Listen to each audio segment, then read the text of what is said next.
On the broadcast tonight, the campus reacts to the controversial new SGA budget. And the trial of the man responsible for the 2018 synagogue shooting in Pittsburgh is about to get underway. All of that and more right now on SUTV News.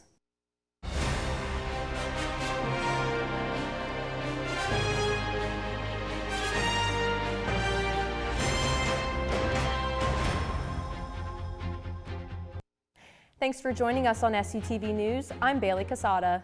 And I'm Paige Shope. The Student Government Association recently unveiled the 2023-24 budget, and many student groups were disappointed by the sizable cuts made towards their organizations. SUTV's Adam Beam has some of the reactions to the recent news. Student groups are in shock. Shock over the recent approval of the 2023-2024 SUSI budget. The reason? Every student group has seen cuts, and their operating budgets shrink from this current academic year. From athletics to performing arts, groups saw budgets sliced, a move that SGA feels was a necessary action. However, people like Chase Slanker, who formerly served as the Vice President of Finances for the organization, thinks otherwise. The Budget and Finance Committee was actually able to raise the activity fee this year, and the committee ultimately was debating what to do if they raised the fee, where that extra new money or revenue would come from, and apparently they couldn't reach a decision on where that went to, so they decided not to just take the revenue anyway. Already, student groups have had to start considering their options for the coming fall semester, cutting trips and rationing for the bare essentials. Here's what some student leaders had to say. The main issue that we have is because we do a really good job fundraising. So if we're already coming to those maximum efforts for fundraising, the only thing we can do is try to change our budget reports and stuff like that and try to minimize how much we spend. There are over 100 plus members in our marching band. Things like traveling aren't cheap for everyone.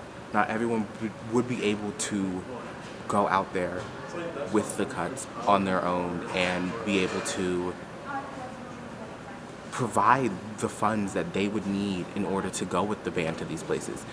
The most prominent of cuts came for student media. WSYC, The Slate, PRSSA, and even us here at SUTV saw budget cuts slashed by 46% overall. But according to the administration, the cutting of the Cumberland Yearbook would only make the cuts equal out to about 28%, or $19,000 in total. With all that student media does for the campus community, the budget cut of 46% felt like a slap in the face. And with the budget cuts that we just had, we're not going to be able to do as much as we have been in past years, and that really hurts the future of the organization. SUTV reached out to President Patterson in regards to the recent budget cuts. In his official statement to us, the president encourages student groups to, quote, work together, collaborate, and maximize their funding. He also went on to say that SUSI will also provide some additional guidance to funded groups in the coming weeks on appropriate ways to supplement their budgets, such as approved student fundraising initiatives. While the vote was not unanimous, SGA and the administration still approved the budget for the coming year. So it's most likely student groups will not see the full extent of what these budgets will entail until the start of the fall semester. For SUTV News, I'm Adam Beam. Jury selection is set to begin Monday in the murder trial of a man accused of murdering 11 people at the Tree of Life Synagogue in Pittsburgh, Pennsylvania. Robert Bowers is accused of driving to the synagogue in October 2018 and opened fire on worshipers.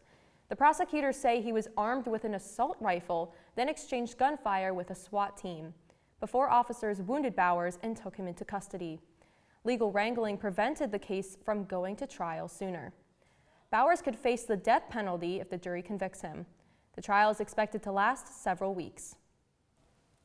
A missing teen returned home safely after going missing for 2 days. Kimberly Garcia Mendez went missing when she disappeared from family members the night of April 23rd. She was last seen at the Southgate Mall in Chambersburg before she vanished. Details of her whereabouts at the time she was missing were unknown. Despite the teen returning safely to her home, officials have yet to determine why she fled her family's home the night of the 23rd. As we are officially in the spring season, Chambersburg held an event to help the town swing into spring. SUTV's Carson Devitt had the chance to check it out. Back for the second year in a row is the Swing into Spring Food Truck Fest hosted by the Downtown Business Council of Chambersburg. This past Sunday, Main Street in downtown Chambersburg was blocked off from 11 a.m. to 4 p.m. as hundreds of people came out to enjoy tasty food and beverages from different vendors. The Food Truck Fest featured 30 fakes and even anti-ants. The main goal of the event is an effort to bring business to the Chambersburg area. I had the chance to speak to one of the food truck owners, Michael Madigan, to ask about his experience in the food truck business. Well, right now, I would say business is challenging due to the high prices. But overall, I mean, food truck is a good business. Tacos, carnitas, quesadillas, nachos. The downtown stores were not exempt from opening their doors to the crowds as well. The owner of Lotus Moon Gallery in downtown Chambersburg, Mike Cardy, shared how this festival. Our business, because we're not open normally on Sunday, so this is a lot of extra sales for us that we normally wouldn't get on a Sunday. In addition to food, there was a beer garden, retail vendors, crafts, and live music all day. Closing out the event, the band Lucky Punk played some alternative rock music for the crowds from 2 p.m. to 4 p.m. Well, I'm Wayne Driscoll, and this is Sean Grove, and we're in Lucky Punk, and this is the fourth time we've played here at the Food Truck Fest, and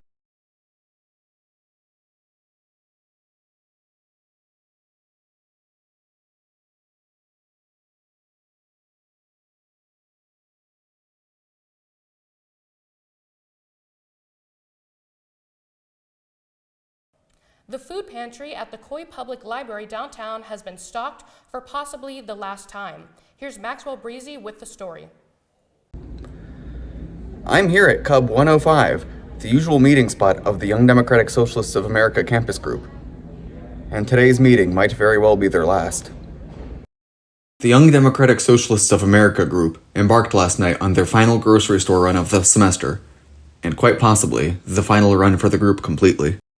The pantry, located at the Coy Public Library, was founded early last semester and has seen usage from local residents. What few members the group has have put their all into making sure the pantry remains stocked. There have been several efforts this semester to bring awareness to the group, including tabling in the Cub and even an article in the Shippensburg News Chronicle. A majority of the group's members are seniors, set to graduate next week, and while there are a few other members of the group, none have the time or have shown any interest in taking over the mantle. The pantry itself has been downsized too, with it going from a shelf to a mere bench. Still, the YDSA hopes that despite them possibly being no more after this semester, that the downtown and campus communities will help keep the pantry alive. Yeah, I definitely have hopes. I think that hopefully the community itself will be able to sustain some type of food pantry, and maybe like a bigger group will be able to take it on and make it bigger and bigger. And yeah, I have hope for it. Even if it's not under like our chapter, I'm sure someone will come up with something. Can people have? Yeah, I hope that not only the community but the university keeps the food pantry going. I know it's been very good to the community. Every time we've gone to replenish it, there's been things taken, and I know it's also benefited from a learning experience for a lot of different students at the college learning from the YDSA. But even if the pantry fizzles away too, the YDSA are still content with knowing they helped make a difference in some people's lives. That stays, but I think even if it does end here, that the impact it's had has been, I don't know, almost immeasurable. I think that there's a lot of people that have probably benefited from it, and we've gotten a lot of good community feedback over the year-ish that we've had it, and I just think that through that, it shows that there are people who need it and who benefited from it, and that was the main goal at the end of the day. Regardless of what the future holds for the group, they all recommend you donate to the food pantry and help make a difference. I'm Max Solberzy with SUTV News. President Joe Biden says in a new video he's running for a second term. He's kicking off his official campaign by visiting supporters and touting his accomplishments so far in office. In his video announcement, the president says next year's election is a fight against Republican extremism and that he needs more time to realize his vows to restore the nation's character. The president enters the race with a significant legislative record but low approval ratings. An NBC News poll conducted before Biden's announcement finds just 26% of Americans think Biden should run for a second term, and nearly half of those who oppose a Biden run says his age is a major reason. As of now, Biden's advisors say the president does not intend to hold re-election campaign rallies until Republicans have a presumptive nominee. Big changes are coming to the major political networks across the country. Here with the update is SUTV's JD DeRazio. Fox News has cut ties with Tucker Carlson. Carlson was the host of the network's 8 p.m. hour. The unexpected announcement comes 1 week after Fox News settled a blockbuster defamation lawsuit with Dominion Voting Systems. Fox agreed to pay Dominion for $787 million over the network's spreading of election lies, in which Carlson played a key role. In a media release, Fox News thanked Carlson and said his last show was Friday, April 21st. No other details were released, and a new host has not yet been named. Carlson has not commented on the decision. In just as shocking news, minutes after Carlson's departure, CNN parted ways with anchor Don Lemon. Lemon starred on the Don Lemon Tonight during the 10 p.m. hour. The news comes weeks after Lemon apologized for comments he made on air about Republican presidential candidate Nikki Haley. He said in a statement that he was informed this morning by my agent that I've been terminated by CNN. I'm stunned, Lemon wrote on social media. After 7 years at CNN, I would have thought that someone in management would have the decency to tell me directly. CNN has disputed Lemon's statements as false. A new host has not yet been named for either network. For SUTV News, I'm JD DeRazio. Jury selection in the case against former President Donald Trump started on Tuesday. The former president is being sued for battery and defamation by Jean Carroll. Carroll has also accused the former president of rape in 2019. The lawsuit comes in addition to Trump's recent indictment on charges of doctoring business records in order to pay hush money to women. The former president denies the allegations against him, saying that the two never met. Trump is not expected to appear for the trial unless called to testify. Bed Bath & Beyond is headed for the great beyond. The retail chain filed for Chapter 11 bankruptcy on Sunday. This comes after years of struggling for the company, something only boosted by the COVID-19 pandemic. The company has been trying to cut costs by closing more than half of its stores since late last year. Stores stopped accepting coupons on Wednesday, with liquidation beginning across their 360 remaining locations. The bankruptcy also applies to the chain Bye Bye Baby, which is owned by Bed Bath & Beyond and has over 130 locations. Coming up in world news, the death toll in Kenya continues to rise following the discovery of a mass grave. And we also have details on a failed moon mission in Japan. We have more after the break.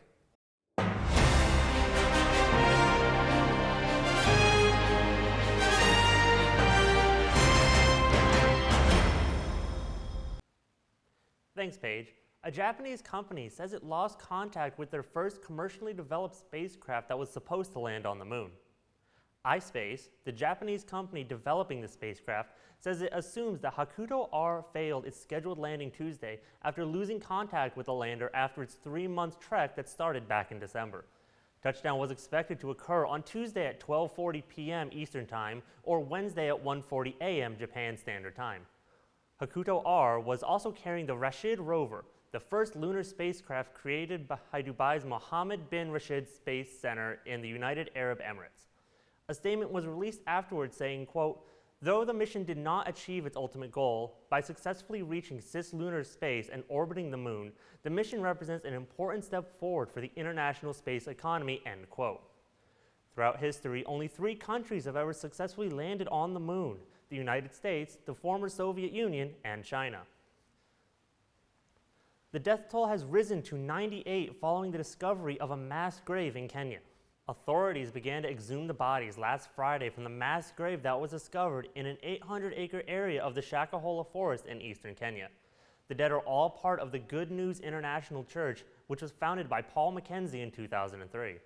The church, a suspected Christian religious cult, preached about starvation being a way to get into heaven before the end of the world. Mackenzie was arrested more than a week ago when 4 of his followers were found starved to death, with that investigation leading to the discovery of the mass graves. Kenyan President William Ruto described Mackenzie as a terrible criminal and said, quote, "What we are seeing in Kilifi in Shakahola is akin to terrorists," end quote. The death toll is expected to rise as the Kenyan Red Cross reports more than 300 people have been reported missing.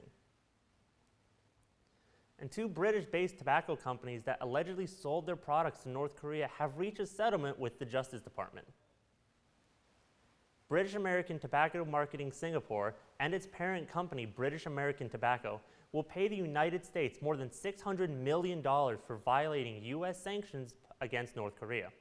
British American Tobacco owns Lucky Strike, Dunhill, and other cigarette brands. The Justice Department also filed criminal charges against the tobacco companies, a North Korean banker, and two Chinese nationals.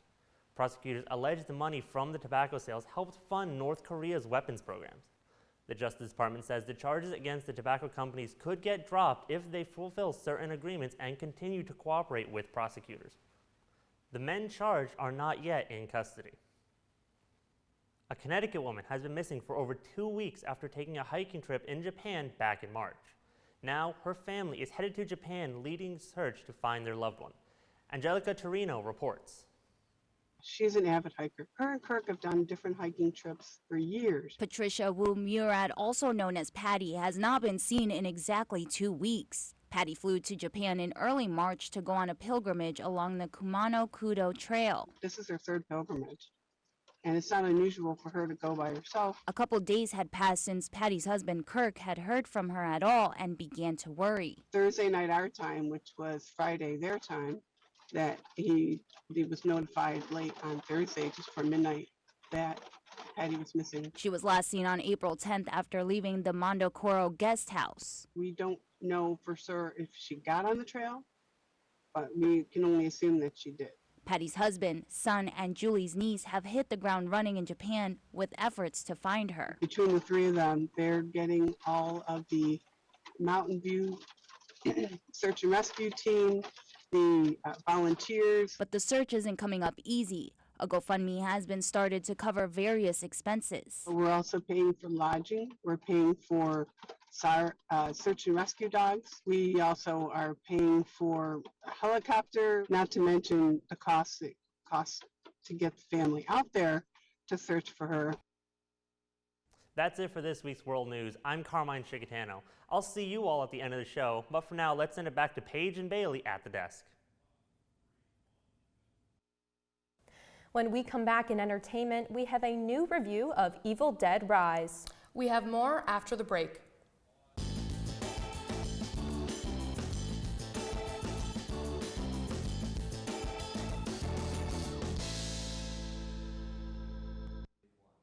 The newest installment in the Evil Dead franchise is wowing fans and critics. Here with his review is SUTV's Adam Beam. When I was just a little girl. I'm gonna come out and say it right now. If you're a fan of Evil Dead, you will not be disappointed by Evil Dead Rise. It's a true and blue installment of the franchise that doesn't skimp out on the elements that made this series so iconic. I really want to applaud Warner Brothers for fully embracing the insanity of the Evil Dead and letting director Lee Cronin go all out on the gore and violence. Originally, the film wasn't going to even be a theatrical release, but the studio saw what they had and knew this deserved the full theater treatment. And I do recommend seeing Evil Dead Rise on a nice big screen and one with the best sound system possible. Like Jordan Peele's Nope, I really think the sound design helps amplify the scares. The use of sound effects is not something I normally pay attention to in films, but here they pick the best bone-crunching and toe-curling ones to make every moment hit so much harder. I also think the reason Evil Dead Rise succeeds so well is with the cast. The film very much continues the trend of the 2013 remake, having more of an emotional center at the heart of the film, and I think having a family be the ones terrorized by the Deadites really makes the film all the more tense. While I do think the 2013 film takes itself a little too seriously, I think Evil Dead Rise strikes a great balance between the more serious family drama of that film and the balls-to-the-wall insanity of the original films. A special shout-out should go to Alyssa Sutherland, who really anchors the film, who puts her all into this performance and makes for one of the great modern horror villains. Open up now. You don't look so good, Mom. Nothing a big old kiss from you won't fix. If I really had to nitpick the film, I would say that it takes a little while to get going. Some of the CG is a little wonky at times, though there are some truly great practical effects here. And it is a modern horror film, so jump scares are aplenty. But at 96 minutes, I'm more than willing to overlook the film's flaws, because it's clearly a passion project by everyone involved, and Evil Dead Rise is simply pure fun at the movies. If you love Evil Dead or just a fan of crazy horror films, you are not going to be disappointed. For SUTV Entertainment, I'm Adam Beam. Groovy. A world-famous musical artist will testify in court today about a song dispute. Grammy-winning singer-songwriter Ed Sheeran will appear in court to testify after one of his hit songs was said to rip off another well-known song. Legendary soul singer Marvin Gaye's hit, Let's Get It On, was said to be stolen by Sheeran, according to associates of his co-writer, Ed Townsend. Townsend's associates will be seeking $100 million in damages after Sheeran's hit was said to have great similarities to Gaye's hit. The trial started in a New York federal court on Tuesday and will continue throughout the week. He was one of the most iconic figures of the music genre in the 1950s, in addition to being a hero for civil rights. Harry Belafonte passed away on Tuesday at the age of 96. SUTV's Adam Beam has more. Work all night and a drink a rum. Daylight come and we want go. Best known for his legendary folk music in the 1950s, but so much more than a musician, Harry Belafonte has passed away at the age of 96. Born in Harlem, Belafonte quickly made waves in the music industry. His debut album Calypso, which featured the Banana Boat song, is considered to be one of the first albums by a single artist to sell over 1 million copies. It stayed at the top of the Billboard album chart for a whopping 31 weeks. Belafonte continued to rise in success, breaking into Hollywood as an actor for a short time, but performing wasn't really his passion. Belafonte was an active member during the civil rights movement of the 1950s and 60s, even befriending Reverend Martin Luther King Jr. Belafonte provided many of the funds that helped get King's movements off the ground, even donating funds towards King's family after his assassination in 1968. Through everything, Harry Belafonte spoke out and fought for the rights of people of color till the very end. According to longtime spokesperson Ken Sunshine, Belafonte's cause of death was congestive heart failure. Musicians, political figures, and more were quick to share their grief. White House Press Secretary Karine Jean-Pierre spoke to the press on Tuesday about his legacy. Like so many whose life he touched, I am a better person because of Mr. Belafonte. Because of his influence, because of his guidance, his kindness, and his wisdom, and his such incredible talent. The world lost a true one-of-a-kind today. We will always cherish his memory and celebrate his amazing, incredible accomplishments. For SUTV Entertainment, I'm Adam Beam. Daylight come and we want go.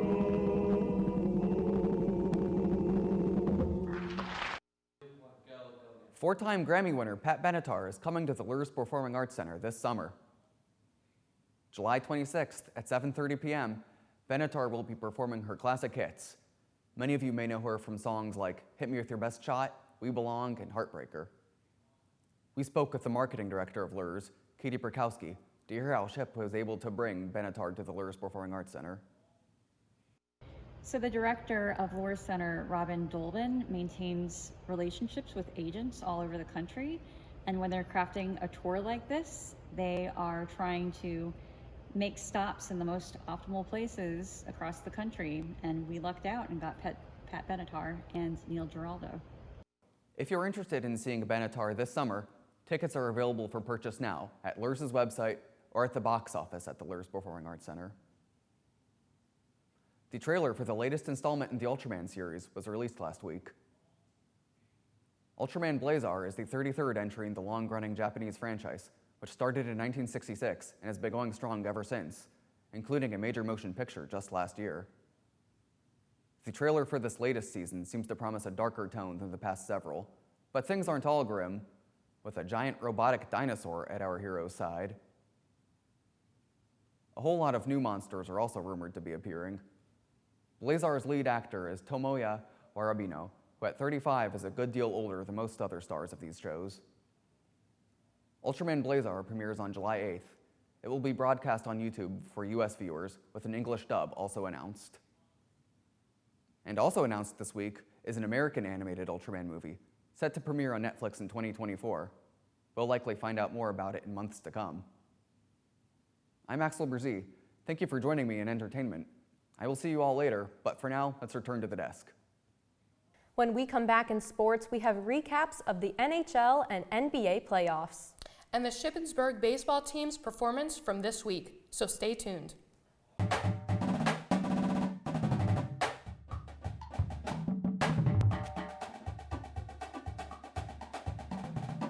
The Shippensburg University baseball team's home contest against Mercy College, scheduled for Friday, April 28th, has been canceled.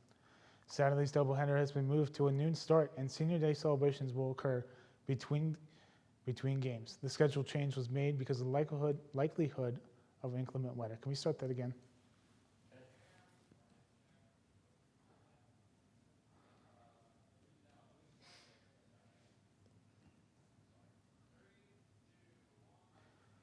The Shippensburg University baseball team's home contest against Mercy College, scheduled for Friday, April 28th, has been canceled. Saturday's doubleheader has been moved to a noon start time, and senior day celebrations will still occur between the games. The schedule change was made because of the likelihood of inclement weather forecast for Friday. The Shippensburg University softball team is currently ranked 4th in the 2023 Atlantic Regional Rankings. Rankings were released on Wednesday. The regional rankings are annually used to determine the teams that qualify for the NCAA Division II softball championships. 8 teams from each of the 8 regions will advance in the 2023 Division II softball championships following the completion of the regular season. Shippensburg is seeking its first back-to-back NCAA tournament berths since 2013 and 2014 season. Last season, the Raiders hosted the NCAA Atlantic region and look to win it all this year. Good luck to both the men and the women as they reach the final stretches of their season. Our friends right down I-81, the Harrisburg Senators of the minor leagues baseball, have kicked off their season throughout the month of April. The AA affiliate of the Washington Nationals are 8-9 through 17 games and have had many rising stars. Catcher Drew Mill is batting .361 with 13 hits on the year and looks to join the likes of other past Harrisburg Senators stars that have now become MLB stars, such as current Philadelphia Phillies players Trey Turner and Bryce Harper. The Senators' past 2 series are 6-5, which include a win against the Richmond Flying Squirrels and a split against the Akron Rubber Ducks. Yes, minor league baseball brings out some of the best teams' names in sports. The Senators look to get back to 500 tomorrow versus the Somerset Patriots. First pitch is set for 7 p.m. The first round of the NBA playoffs is still currently underway and have been full of action so far. Jalen Brunson and the New York Knicks earned their ticket to the conference semifinals with a Game 5 106-95 victory over the Cleveland Cavaliers. Keeping it in the Eastern Conference, we had a huge upset as the Miami Heat would come back from down 16 in the fourth quarter and would go on to force overtime against the number 1 seeded Milwaukee Bucks. Jimmy Butler's 42 points was instrumental in what would be a back-and-forth Game 5, with the Heat pulling out the win with a 128-126 victory. Heading over to the Western Conference, the Memphis Grizzlies will go up against the Los Angeles Lakers, with the Grizzlies on the verge of elimination. However, their time in the playoffs didn't end there after Game 5, as the 30-point games from both Desmond Bane and John Morant would help the Grizzlies go on to win Game 5 to force a Game 6 in the series. Lastly, the defending champion Golden State Warriors traveled to take on the Kings in what has been the most closely consistent series so far this playoffs. The game would go back and forth between the two teams, but the Warriors would get the better of the Kings at home, winning the game 123-116. The Atlanta Hawks will face the Celtics in Boston tonight at 8:30. Onto the ice on Wednesday night featured 2 playoff games. First game was the Boston Bruins looking to put away the Florida Panthers. In Game 5, the Bruins lead the series 3-1.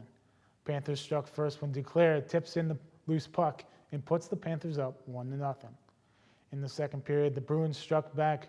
Marchand's first shot is saved, and he tips it in on the rebound to tie the game at 1. In the final 2 minutes of the second period, Sam Bennett snapped one into the net to make it 2-1 in favor of the Panthers.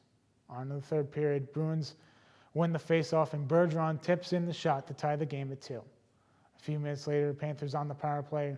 Reinhart scores to break the tie and give the Panthers the lead 3-2. Later in the period, Taylor Hall scores on this wrist shot and tied the game at 3. The teams remained tied and the game went to overtime. In overtime, Matthew Tkachuk takes the mishandled puck and puts it in the net for the game-winning goal to keep the series alive for the Panthers. The second game on Wednesday featured the Seattle Kraken and Colorado Avalanche. The series was tied up at 2 games apiece. In the second period, Morgan Geek puts in the rebound to put the Kraken up 1-0. The Avalanche responded with this shot from the corner boards and deflects in to tie the game 1-1. In the third, still tied at 1, the Kraken with the puck and the wraparound pass to Cartier, and he scores to put the Kraken up 3-1. The Avalanche were not able to come back even with the open net opportunity, and the Kraken take Game 5 3-2. Game 6 for both series are Friday night. That's it for sports this week. I'm Jack Ainsley. When we come back, we'll have a special send-off to our graduating seniors. Stay tuned. Here at SUTV, it's a tradition to give a final send-off to our graduating seniors. I'm Bailey Casada, joined by fellow seniors Paige Shope, Quinn Ernie, and Maxwell Breezy. So the first question we have is, what are your favorite memories from SUTV? You want to start, Quinn? Sure. So I think one of my favorite memories at SUTV would be last semester that we did in a class, which was media producing and performance. I think you were in my group. We did a video, like an episode sort of thing on service dogs and therapy dogs, and we were able to create our own news segment, and I think that was really awesome, being able to be creative and be able to, spread awareness on that topic. I think that was probably my favorite memory. Awesome. One of my favorite memories, well, I just joined SUTV last semester for the first time, my last semester. So this sitting at the desk has been very fun and probably my most favorite. I love that, yeah. So I technically have been desk anchor 3 times, so SUTV is pretty dear to my heart. So it's nice that I started my career with SUTV here at college, and then now I'm last episode and I'm graduating next week. So I think if I had to think of one certain memory though, I got to interview former President Lori Carter. It was like her last interview before she left, so I think that's my favorite memory. Well, one memory I'll cherish forever is the Shippies. I just won an award tonight. Yay! I won't say the name of the award I won on television, but I will forever love it. But no, for real, even if I joined pretty late into my tenure here at SHIP, I'll always cherish all the friends I've made here and all of the lessons I've learned, and I hope SUTV will help propel me into my career, wherever that takes me. Yeah. So, well, speaking of career, Max, what are your plans after graduation?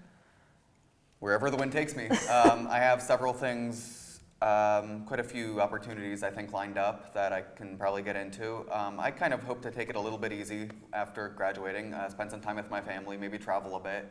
But yeah, I kind of just, wherever the wind takes me. That's awesome. What about you? Yeah, I just accepted a position as a communications associate at a company called Ziegler. So, yeah, it's great. Awesome. For me, I plan to pursue videography. I prefer behind the camera stuff, and I really want to pursue that professionally. So still don't have anything in terms of a job lined up after college, so still trying to, leave the opportunities open and, like Max said, go where the wind takes me. I think that's kind of my goal. That's awesome. I just accepted a position with the Chambersburg Chamber of Commerce, and I'll be working as their communications and administrative assistant. So I'm really excited to get started with that, be back in my hometown and give back. So I think that'll be great. That's awesome. Yeah, well, with that, we're gonna take a brief break, get the rest of our seniors up here, and we'll be right back. If you're looking for a way to get involved and inform the community, student media is the place to be.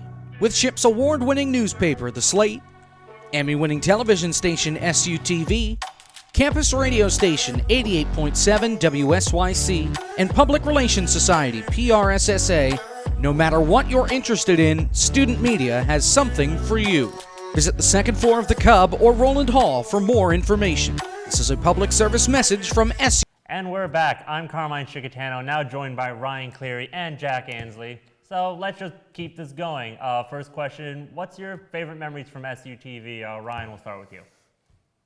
So, my sophomore year, we went to the former President Trump rally in Harrisburg, and that was probably my favorite memory. That was like the first time I really got to experience what what your job is supposed to be in the real world of news, and it was just super cool. And I got to see Air Force One 85 feet from me. That was pretty cool. All right. Jack? I gotta say, my favorite memory from SUTV has got to be the live event games. I spent a good year and change calling both the football and basketball games, and also a year as live event producer, and that was a lot of fun. Shout out Mike Gardner. Yeah, I would have to say mine, similar to Ryan's, is my first semester here. My dad dragged me to a rally for President Trump in Hershey, and there's just something about the entire Giant Center booing you at the same time. It was an experience, and I definitely am really happy for it. Also, getting to meet Ryan and all the nights we just stayed up at night eating cheesy bread. That was another good one. Yep, those cheesy breads were great. All right, so next question. What are your plans for after graduation? Well, the good news is I got accepted into the SHIP grad program here. I'm coming back for my master's in strategic communications, and I just became the new GA for the Department of Comm Journalism and Media. So I'm here for one more year. I am not here for one more year. I'm leaving and trying to apply for jobs. So I don't have anything lined up yet, but hopefully that will change soon. All right, and I have several job offers and a couple more interviews already lined up. So while I don't have a final decision yet, I'm sure I'm going to have something soon enough. And yeah, that's it. So with that, one more semester comes to a close. Reporting one final time for SUTV, I'm Carmine Chicatano. And I'm Ryan Cleary. And I'm Jack Ainsley. Don't forget to follow us on Facebook, on Twitter, and on Instagram at SUTV News. And check out our website at sutvnews.org. Good luck on your finals, everybody. And to all the class of 2023, congratulations. SUTV will be back in the fall with a new set of anchors. But until then, have a safe summer, everybody. Good night.